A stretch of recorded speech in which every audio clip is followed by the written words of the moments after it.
Hello, अस्सलाम वालेकुम।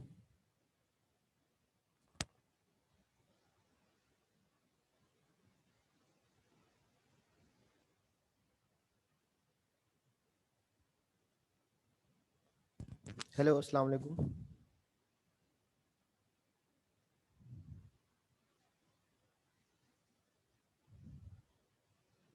अरशद।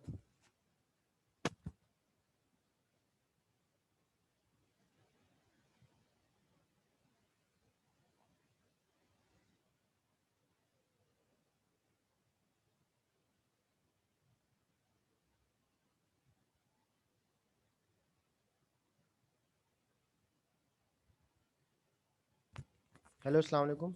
आवाज़ आ रही है मैम? वालेकुम सर। वालेकुम अस्सलाम। जी आ रही है आवाज।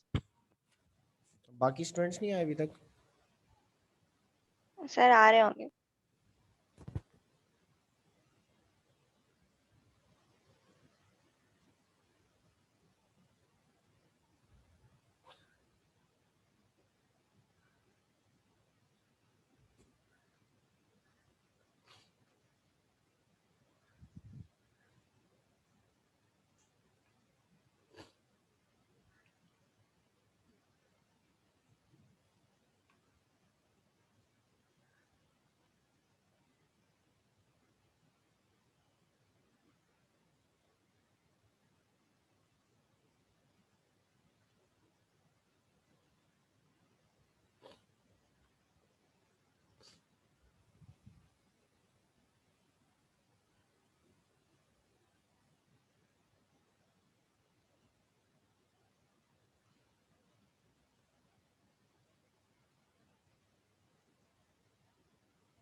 ये मैम मैसेज तो करो सबको क्या ज्वाइन करें।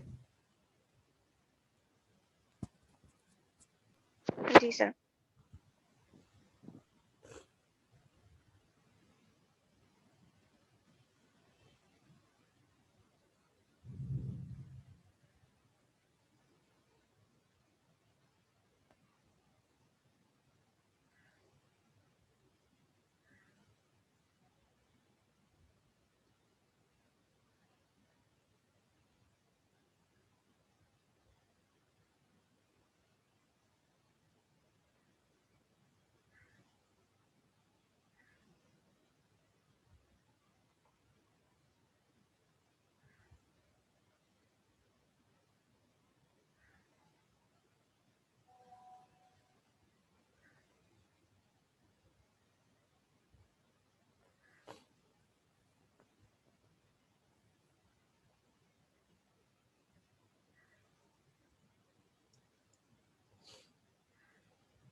हाँ जी, अस्सलाम वालेकुम। तनवीर, जीशान। अस्सलाम वालेकुम। वालेकुम अस्सलाम। कैसे हैं सर? अल्लाह का शुक्र है। ईद मुबारक सर। खैर मुबारक आप लोगों को, बहुत बहुत ईद अस्सलाम वालेकुम मुबारक। सर। वालेकुम अस्सलाम। शुक्रिया सर।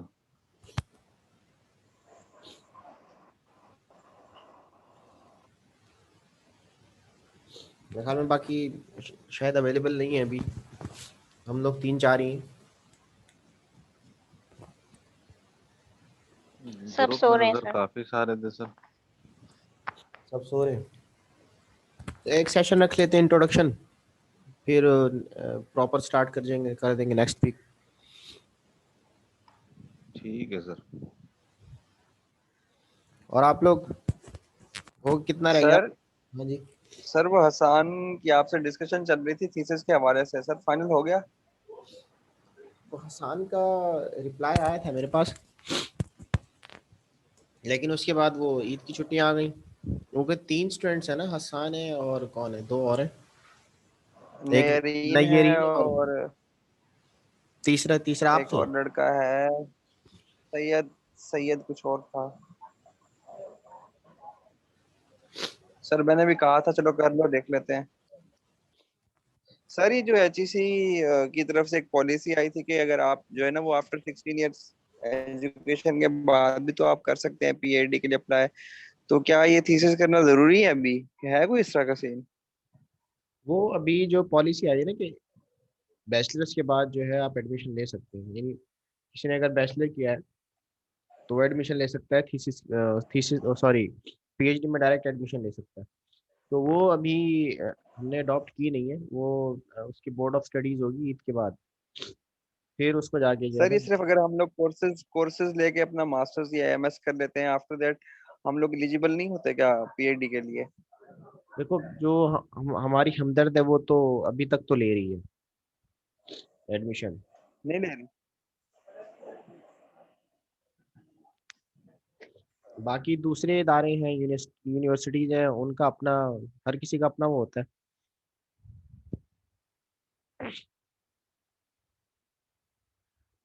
जैसे कराची यूनिवर्सिटी कहती है मैं थीसिस के बगैर एडमिशन नहीं लूंगी। हेलो।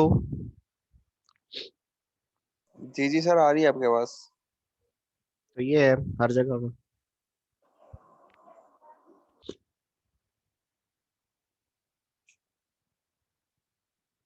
और ये अस्कानी साहब, जाबिद अस्कानी, और दूसरे कौन से हैं? अस्सलाम वालेकुम सर। वालेकुम अस्सलाम। दूसरे कहाँ है आपके भाई? सर उनका लैपटॉप कनेक्ट हो रहा है। अस्सलाम वालेकुम सर, सिकंदर वाले आसकानी। वालेकुम अस्सलाम। आप शो नहीं हो रहे। सर बस लैपटॉप ऑन किया था, रात असल में अपडेट किया था, जस्ट ऑन हुआ है, मैं कनेक्ट कर रहा हूँ ईमेल से sir. Okay. Okay sir, just 2 minute sir.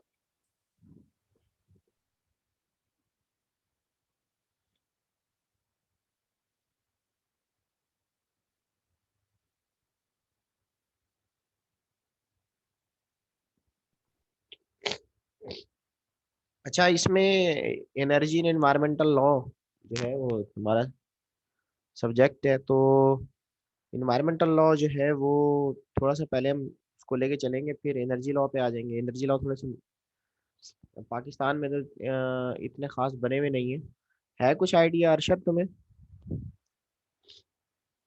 Energy law के हवाले से?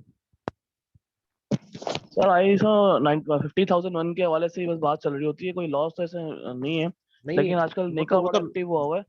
वो तो मैनेजमेंट सिस्टम है ना, मैं तो लॉ की बात कर रहा हूँ। जैसे अगर इन्वायरमेंटल लॉ की बात करें तो वो एक अलग कैटेगरी है, मैनेजमेंट सिस्टम जो अलग कैटेगरी है। तो 5001 या सर 40। जी सर, बिल्कुल सही कह रहे हैं सर। अभी निका ने जो है ना सर, जिस कंपनी में SSBC की कैप्टिव कनेक्शन है, इसमें किसमें? जो सेल्फ जनरेशन कर रहे हैं अपने, जिस किसी भी इंडस्ट्री में सर, हाँ। जो सेल्फ जनरेशन कर रहे हैं गैस के थ्रू, तो हम्म। निका ने उनको मतलब इस बात का पाबंद कर दिया है कि अगर आप वेस्ट इसमें रिकवरी पर नहीं नीगा जाएंगे। नीगा कौन सा इदारा है? सर सर ये नेशनल ऐसी कुछ है सर, मैं कंफर्म करता हूँ, आपको बताता हूँ देख के फिर। 1 minute.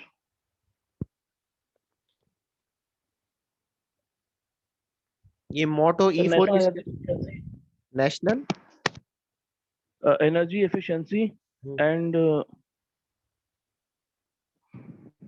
National conservation, national energy efficiency conservation है सर। नीका। जी सर। ठीक तो है। सर उन्होंने ये कहा है कि अगर आपके पास वेस्ट हीट रिकवरी सिस्टम नहीं होगा ना, तो हम आपकी गैस की लाइन डिस्कनेक्ट कर देंगे।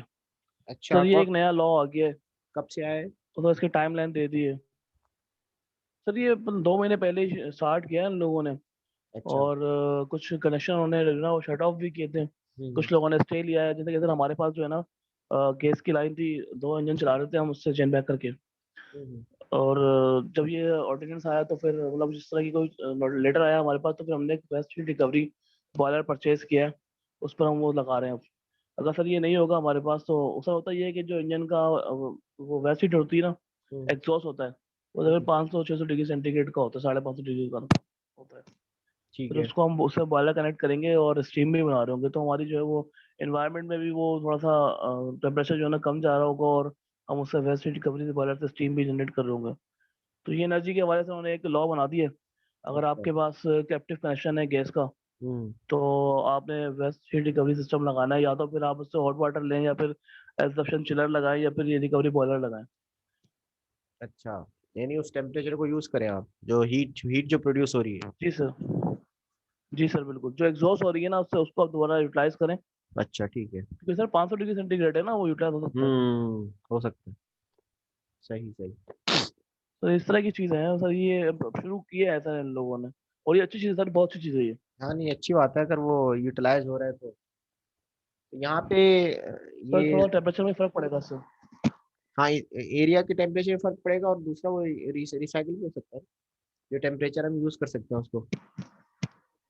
सर पैसे ही बचेंगे सर, गैस भी हमारी अल्टीमेट बचेगी इस तरीके से। हम स्टीम तो ऑलरेडी बना ही रहे हैं गैस के ऊपर, इससे हम्म, बनाएंगे तो फिर हमें ये फायदा होगा कि हम वहाँ गैस कम खर्च करेंगे। सही। और ये बाकी आपके इंडस्ट्रीज में क्या हो रहा है जीशान? आपका तो इससे ताल्लुक नहीं है।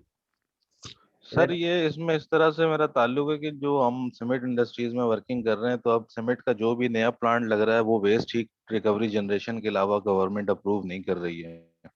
अभी रिसेंट पावर समिट में मैंने वर्किंग की है, तो किल्न से जो वेस्ट हीट निकल रही होती है उसको बॉयलर में लेके वो 12 मेगावाट बिजली बना रहे हैं sir.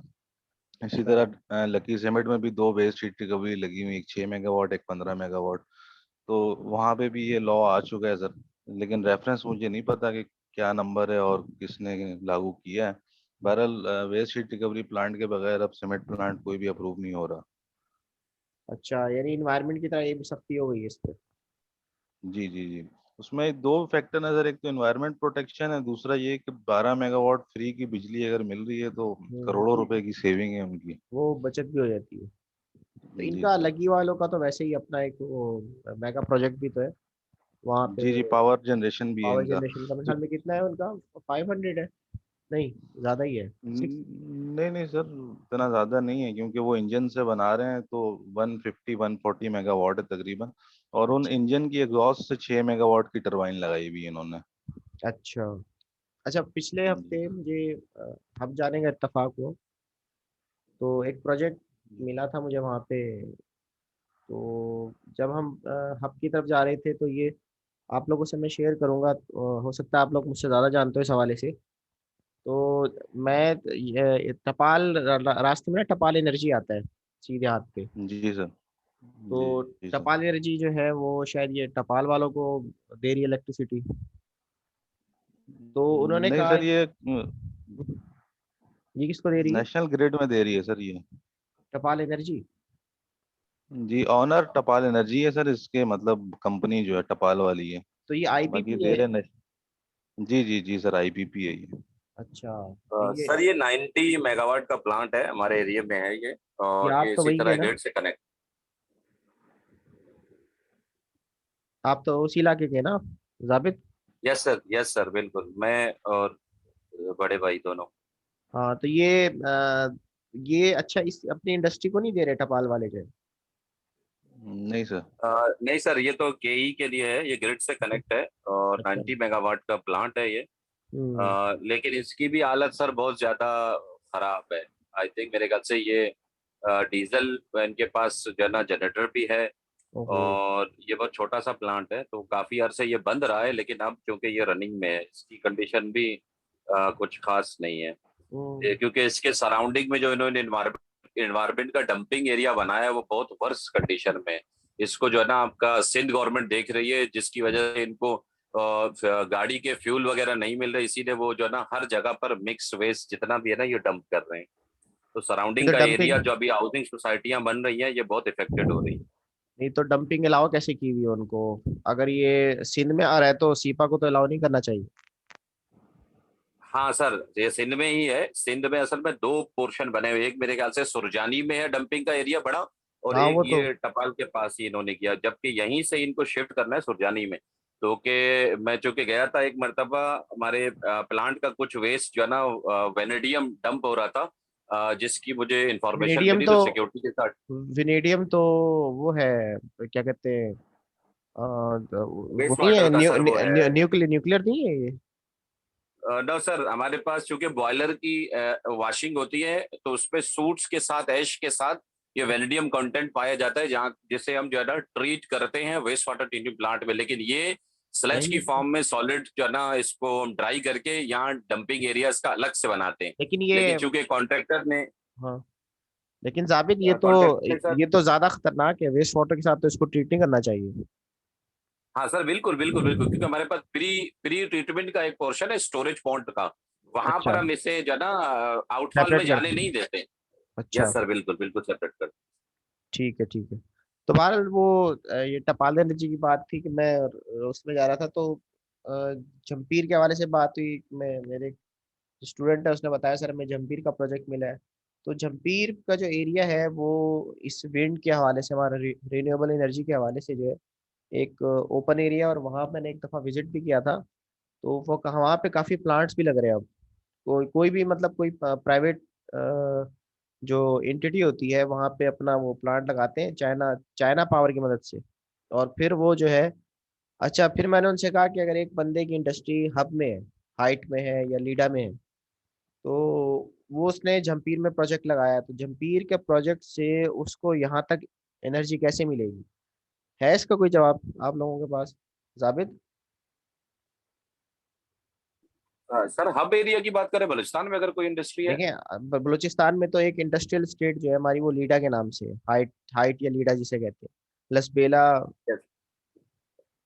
Industrial sir development authority, बिल्कुल। हाँ, तो उसमें अगर किसी ने इंडस्ट्री लगाई है और साथ में जो है वहाँ पे बड़ी बड़ी इंडस्ट्रीज भी हैं, ये कैंडीलैंड वगैरह भी है, तो अगर कोई अपना प्लांट लगा रहा है और साथ में वो अपनी एनर्जी को सेव करने के लिए उसने जमपीर में भी अपना प्रोजेक्ट लगा लिया है, ताकि उसको जो है वो कुछ मेगावाट्स वहाँ से मिल सके, तो वो उसको कैसे मैनेज करेगा कि जमपीर से वो वायर कोई बैटरी सिस्टम लेके आएगा? तो ये मैंने अ, उनसे पूछा था। हाँ, इसका कोई आंसर?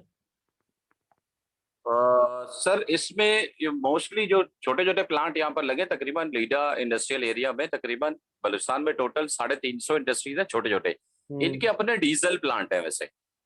अभी लीडा एक कोशिश कर रही है 50 मेगावाट का प्लांट लगाने की, और आपका जो ये है डीजी सीमेंट है, ये भी कोई मेरे ख्याल डीजी से डीजी सीमेंट तो अपना लगाएगा। हाँ सर, वो अपना देखिए लगा रहे हैं, बिल्कुल बिल्कुल। डीजी सीमेंट अपना लगा लगाएगा। लिया सर उन्होंने, उन्होंने भी होल लगा ली। पावर कहाँ पे लगाया? 30 मेगावाट का। सर अपनी प्रीमिसेस के अंदर लगाया है उन्होंने। अच्छा, ये सारी चीजें बी मैंने इसमें डिस्कस करनी है, जो एनर्जी एनवायरमेंटल लॉ है ना, ये जितना सर मुझे आपने। सर मैं अर्शद, मैं थोड़ा सा सर पहले मैं बता दूं, कुछ कहना पहले चाहता हूँ सर आप। पहले मैं बता देता हूँ, फिर इंटरेस्टिंग है टॉपिक ना, तो इसको हम फिर फर्दर डिस्कस करेंगे। ठीक है मैंने सर, ओके उनसे सर। पूछा था कि सर बस मैं आपको सवाल का जवाब देना था सर, इसी का जवाब देना सर मैंने आपको। चलो आगे आगे इसको डिस्कस करते हैं। आज वो डिस्कशन सेशन हो जाएगा, फिर इंशाल्लाह नेक्स्ट में जो है हम प्रॉपर क्लास स्टार्ट करेंगे। आज हमारे पास इतने स्टूडेंट्स भी नहीं है। ठीक है। तो अच्छा, मैंने उनसे ठीक पूछा है। था, तो वो कह लगे कि होता ये है सर कि ये हमारा जो मेन की इलेक्ट्रिक है, ये इलेक्ट्रिक सारा अपने उस पर तो नहीं चल रहा। अगर हम पाकिस्तान की पॉलिसीज की बात करें, पाकिस्तान के अंदर लॉ के हवाले से बात करें एनर्जी के, तो हमारे यहाँ जो एनर्जी सेक्टर है, एनर्जी नॉर्मली आपका इलेक्ट्रिसिटी कहलाती है, मैंने शायद पढ़ाया भी था आपको। एनर्जी से मुराद हमारा इलेक्ट्रिसिटी है। तो इलेक्ट्रिकल इलेक्ट्रिकल का एरिया जितना भी है वो एनर्जी एनर्जी मिलेगी, तो उसको इलेक्ट्रिकल सिस्टम, हमारा इलेक्ट्रिकल एरिया चलेगा। तो अब इन्होंने हमारा के इलेक्ट्रिक एक तो मेन डैम पे चल रहा है, जो कि क्या कहते हैं इसका, इंडस रिवर है। दूसरा वहाँ पे कुछ डैम्स बने हुए हैं, हमारे तरवेला है, मंगला है, और तीन चार डैम्स और, बल्कि अब तो अच्छे खासे हो गए। तो एक तो इस पे चल रहा है, दूसरा हमारी जो है वो कुछ पावर इंडिपेंडेंट पावर प्रोड्यूसर्स भी हैं, आईपीपीज या सीपीपीज भी हैं, कैप्टिव पावर प्रोड्यूसर। तो मैंने इनसे जब पूछा था, मैंने मैंने इनसे कहा कि वहाँ पे जो जमपीर में कोई बड़ी इंटाइटी जो है, कोई बड़ा प्रोजेक्ट जो है वो अपना लगाता है, फर्ज किया नूरियाबाद में उसको बिजली चाहिए और लगाया उसने जमपीर में, या उसको कराची में बिजली चाहिए या हब में चाहिए, तो वो क्या करते हैं? तो उन्होंने कहा था कि सर वो के इलेक्ट्रिक से एक मुआहदा कर लेते हैं। मिसाल के तौर पे मेरी इंडस्ट्री है, मैंने जमपीर में अपना एक प्रोजेक्ट लगाया। अब लगाने के बाद मैंने कहा कि मैं आपको जो है वो 150 मेगावाट दूंगा बिजली, मैं आपके उसको एज ए सप्लाई करूंगा, प्रोड्यूसर हूँ मैं।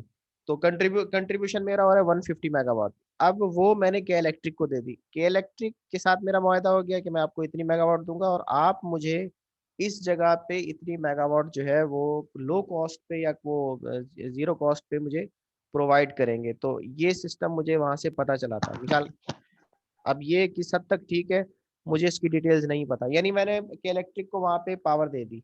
अब के इलेक्ट्रिक क्या करिए, जहाँ पे मुझे उसकी नीड हो रही है, जहाँ जहाँ उसका एरिया पड़ता है बलूचिस्तान के अंदर या कराची के अंदर, तो वो मुझे उस जगह पे उतनी लो कॉस्ट पे दे देते हैं बिजली, या वो ऑलमोस्ट फ्री होती है? तो ऐसा है सिस्टम, ये मुझे आप लोग बताएंगे।